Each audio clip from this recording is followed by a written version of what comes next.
J'ai tourné la plus grande partie de cette vidéo sans être focus. Bon, du coup, je recommence, hein. Hey. Je vous retrouve aujourd'hui pour vous faire un book haul / récapitulatif de mes dernières lectures, parce que je suis très absente et je m'en excuse platement. En ce moment ça va pas du tout, j'arrive pas à tourner, j'arrive pas à monter, me voir en vidéo ça me donne envie de pleurer tellement j'ai l'air triste et malheureuse. Voilà, en gros ce que je tourne c'est un reflet de mon état d'esprit, tout va bien dans ma vie, voilà, je vous la fais courte, ça va pas trop et j'y arrive pas. Donc des fois j'ai des pics d'élan, de créativité et l'envie de faire, donc je le fais. Donc je fais de mon mieux, malheureusement. Même pour moi, c'est pas assez, je suis vraiment désolée. Je vais parler d'un peu de tout et n'importe quoi, dans un ordre complètement aléatoire. Et répéter ce que j'ai dit juste avant, vu que j'ai trop dit pour rien. Bref, c'est pas grave. J'ai été contactée par Pika. Pika qui m'a soudoyée par email en me disant « Lizzie, on a vu que tu aimais le gore et le dégoûtant, on a 2 sagas à te faire découvrir, notamment une avec une baignoire et des cadavres dedans, des gens découpés en morceaux avec du sang partout, et vous me connaissez maintenant, vous savez que j'aime le dégoûtant, j'aime le cracra, j'aime le cadavre décomposé, tant que c'est de la fiction ». J'aime le cadavre fictionnel. Ils m'ont envoyé du coup 2 sagas. La première c'est Jusqu'à ce que nos os pourrissent de Yae Utsumi, qui est une saga qui est terminée et qui ne fait que 7 tomes, dans laquelle on suit une bande d'amis qui sont tous des meurtriers vu qu'ils ont tué quelqu'un quand ils étaient jeunes, qui vivent avec ça sur la conscience, qui ont caché le cadavre et tous les ans ils vont commémorer l'anniversaire de ce meurtre en déterrant le cadavre de leur victime et en faisant une petite cérémonie rituelle tout autour. Sauf qu'une année ça va mal se passer et qu'il y a un maître chanteur qui va voler le cadavre et qui va du coup les faire chanter. Le maître chanteur va notamment leur demander de découper un cadavre, ce genre de truc, et ça sur... cette tome. Il y a 2 choses qui m'ont gênée dans ce bouquin. Le premier, le plus important, c'est le traitement des filles. Il y a 2 filles dans la bande d'amis, et tout ce qu'elles font, c'est en rapport avec leur cul ou leur poitrine, ce qui est un peu dommage. Si je veux lire un bon thriller, j'ai pas besoin d'avoir des culottes partout. Après, c'est peut-être pour attirer... une partie du lectorat dont je ne suis pas la cible. Et l'autre point qui m'a un poil déçue, c'est la fin. Pas qu'elle soit mauvaise, mais je m'attendais pas à ça et je pensais que ça serait très différent. Néanmoins c'était très sympa, ça s'est lu hyper vite, mais j'ai quand même préféré la 2e saga que je vais vous présenter, que je trouve absolument géniale, qui a été un coup de cœur et je me suis enfilé les tomes en 3 jours. Donc on m'a aussi envoyé celle-ci, c'est pas dans le bon ordre, c'est pas grave, on m'a envoyé Happiness de Shuzo Oshimi, qui est une histoire de vampire. On va dire une histoire somme toute assez classique d'un mec qui se fait attaquer et vampiriser. Enfin, il se fait mordre mais il se fait transformer. Et il va du coup se battre avec ses démons parce qu'il veut pas manger de l'humain, mais d'un autre côté il a soif, il veut du sang, et il y a les vampires autour de lui qui boivent du sang humain, qui tue des gens, et il est un peu perdu. Alors ça ressemble un peu à Tokyo Ghoul comme ça, c'est pas la même histoire. Les dessins sont exceptionnels. L'histoire est vraiment très très bien, les personnages. Je suis amoureuse de chacun des personnages. Il y a des personnages qu'on voit plus dans les derniers tomes, on sait pas où ils sont, je suis frustration. Et du coup, je lisais, parce qu'on m'a envoyé 7 tomes, donc la première saga faisait 7 tomes, celle-ci aussi fait 7 tomes, et j'arrive à la fin du 7e tome et je découvre, au dernier chapitre, je me dis mais ça peut pas se terminer comme ça.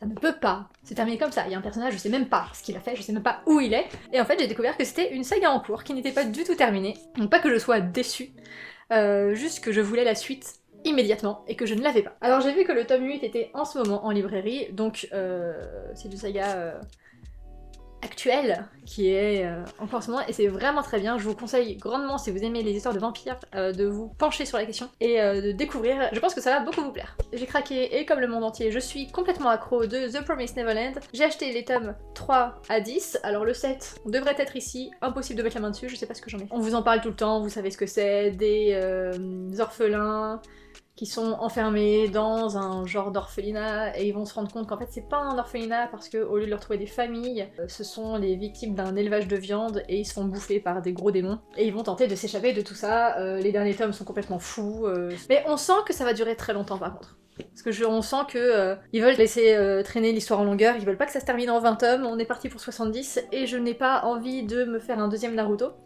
Un seul m'a suffi, d'ailleurs je ne l'ai même pas terminé, mais en tout cas j'adore, donc je continue à les acheter. Et le prochain sort fin novembre je crois. Donc c'est très bien. J'ai reçu de la part de Pulp Fiction parce que c'est mon ami, le nouveau livre de Marie Aligno, dont je vous parle longuement dans mon vlog du Rédaton, du coup que vous n'avez pas encore vu puisqu'il n'est pas encore monté, mais il a été fait fin septembre comme prévu, mais il arrive. J'ai aussi un update lecture qui date de fin août.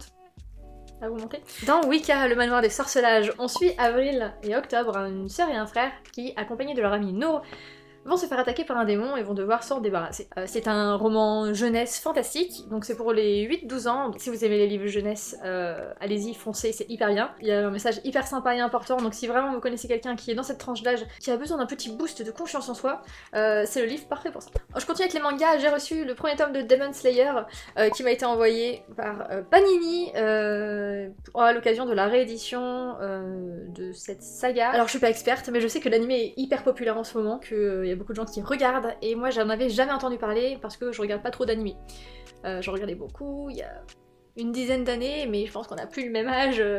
J'ai plus le même âge que tous les gens qui traînent sur les réseaux sociaux aujourd'hui, et du coup voilà, je suis à la ramasse. Donc c'est une réédition d'une saga qui existe déjà depuis longtemps et qui est populaire du coup à cause de l'animé, ce qui est super cool. C'est un jeune homme dont la famille va se faire décimer par des démons.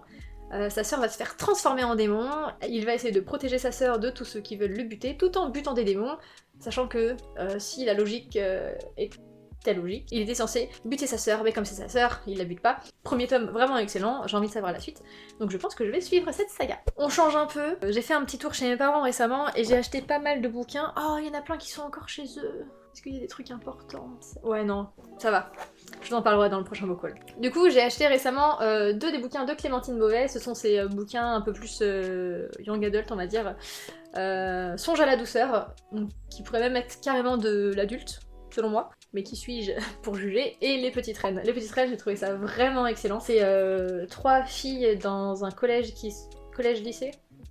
Je crois que c'est un collège-lycée, qui se font nommer les 3 boudins de l'année et qui vont partir à vélo jusqu'à Paris pour aller à l'Elysée, pour essayer de rencontrer différentes personnes en fonction de leur passé et leurs histoires. Ce que j'ai aimé, c'est pas forcément l'histoire, c'est surtout les personnages et l'humour qu'il y a dans ce bouquin, et la légèreté.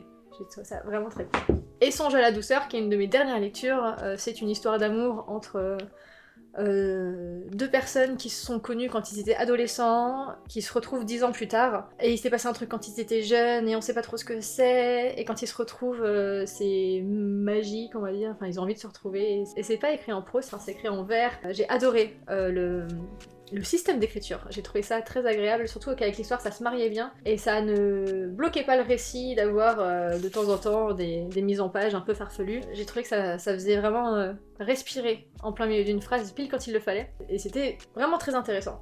Il y a un truc que j'ai pas aimé, c'est le personnage principal masculin. Je l'ai pas trouvé très humain dans ses réactions, et parfois un peu insupportable. J'ai bien aimé la conclusion et la fin de l'histoire, donc bonne découverte.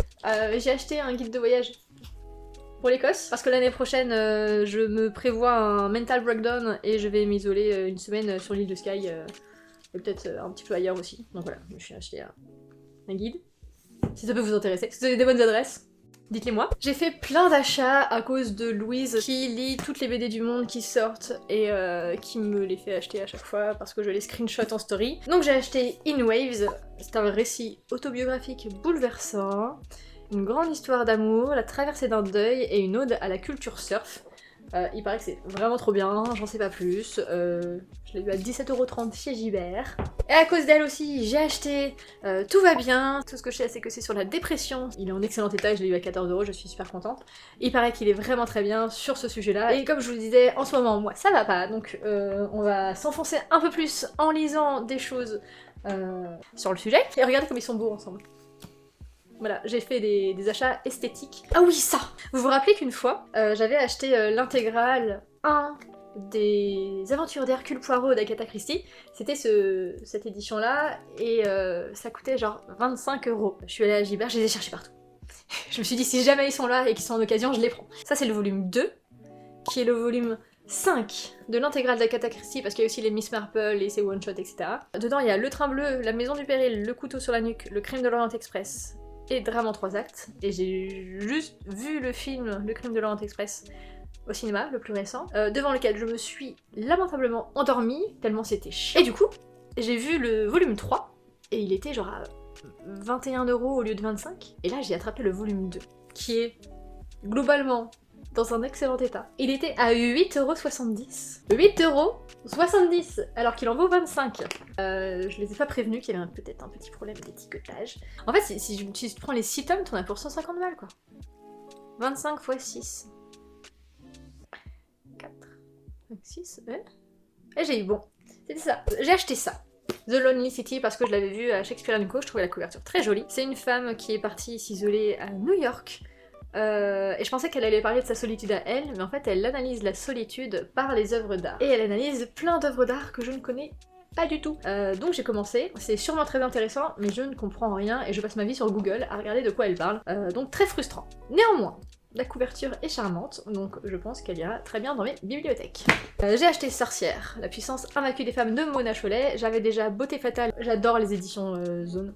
Je trouve que leurs essais publiés sont hyper intéressants. J'avais adoré celui sur les Riot Girls, je vous avais fait une vidéo rien que là-dessus. Et tout le monde en a parlé récemment, donc voilà. Mona Chollet, Queen. J'ai acheté 2 mangas encore à cause de chaussettes. Ça parle de bouquins, de sauver des bouquins et de retrouver les bouquins volés et tout ça. Pas encore lu, c'est une de mes prochaines lectures. Ils sont gigantesquement gros pour des mangas. C'est super cool parce que souvent les mangas ça se lit très très vite. Et j'ai lu ça. Alors ça, je l'avais eu il y a longtemps dans une box Exploratology et je l'ai ressorti seulement maintenant et c'est tellement cool. C'est La marche de l'incertitude de Yamen Manaï qui parle de destins qui se croisent et se rencontrent par le biais du hasard. C'est trop intéressant, ça se lit hyper vite. Si vous mettez la main dessus, c'est trop bien. L'auteur il est né à Tunis et c'est la première fois que je lis un livre de quelqu'un qui vient du Maghreb, je crois, donc je suis super confuse et honteuse.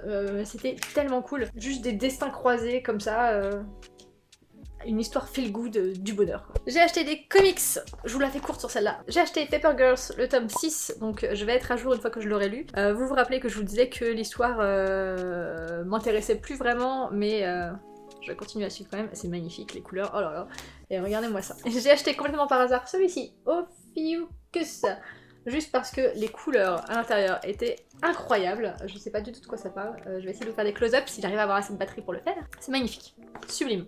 Et j'ai acheté enfin, alors que c'est ma meilleure lecture de l'année ou de l'année dernière, je sais plus quand est-ce que j'ai lu, Stand Still, Stay Silent, le tome 2, chez les éditions Aquileos. Ils m'avaient envoyé le premier tome et j'avais tellement adoré cette lecture. C'était exceptionnel, c'était fantastique. On est en Scandinavie, le reste du monde, on sait pas ce qui s'est passé, enfin, il est décimé et plus personne n'y a accès, et il y a des explorateurs qui vont essayer de regarder ce qui se passe sur certaines terres.